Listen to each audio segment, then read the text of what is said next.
Hello, everyone. The news that Pete Hegseth said that U.S. should cut military aid to Ukraine is circulating through multiple channels.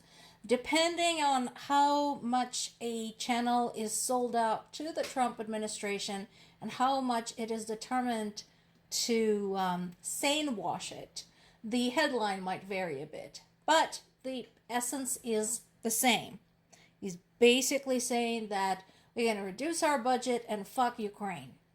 That's essentially the gist of it. This follows the weeks of the biggest Russian attacks on Ukraine so far through the course of this war. They've literally been sending hundreds of projectiles, primarily drones, against Ukrainian cities, including Ukraine's capital, Kyiv.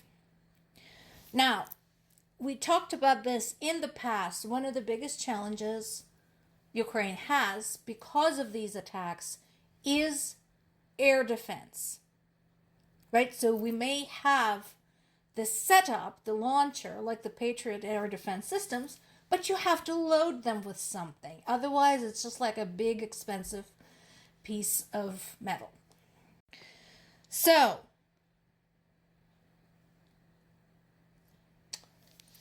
since U.S. was already wavering regarding the aid to Ukraine, Ukraine had offered to buy these outright. Basically said, hey, don't give it to us. We'll pay for it. I don't know what the answer was to that, whether that is still being considered. But of course then, U.S. would enter another dubious political territory because in general, in the world arena, there is a difference between sending somebody aid and selling somebody weapons specifically. And I'm sure you know about this.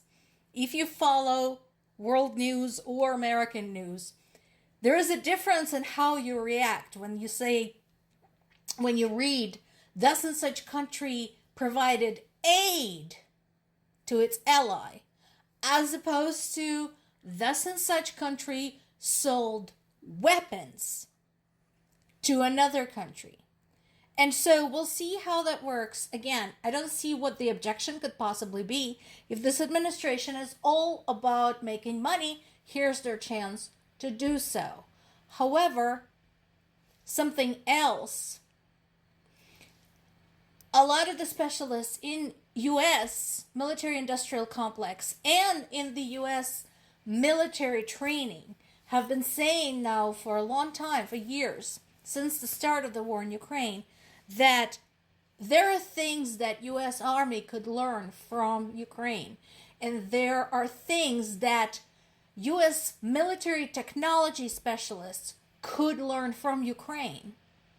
Well, if U.S. is not interested in being Ukraine's ally, are they still expecting to get in on this? Because what reason does Ukraine have to train U.S. military and contribute to U.S. military development if U.S. basically says, fuck Ukraine? And then there's this. Now, this is where Kyiv Independent is hedging a little bit. But this headline, allies won't impose new sanctions on Russia because of Ukraine's refusal to mobilize at age 18. That is tongue-in-cheek because primarily the allies, the implication is the U.S. And this is truly disgusting. So consider the fact that Ukraine has been sending its men and women to the front lines this entire time. 3.5 years if you count from the full-scale invasion, 11 years if you count from the annexation of Crimea and Russia stirring unrest in the eastern part of Ukraine. So we have already lost a generation of young people to this war. And somebody had the gall to say, oh, no, you're not sending them off young enough. So basically,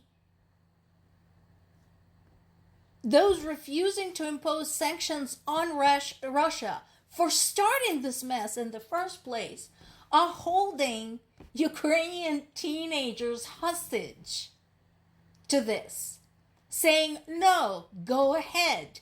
Send your children to the front. You should send them earlier.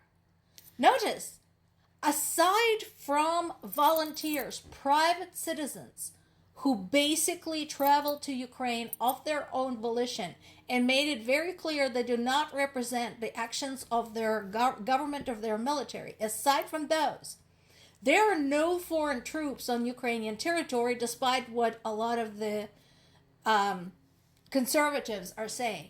That is a lie. There are no foreign troops in Ukraine.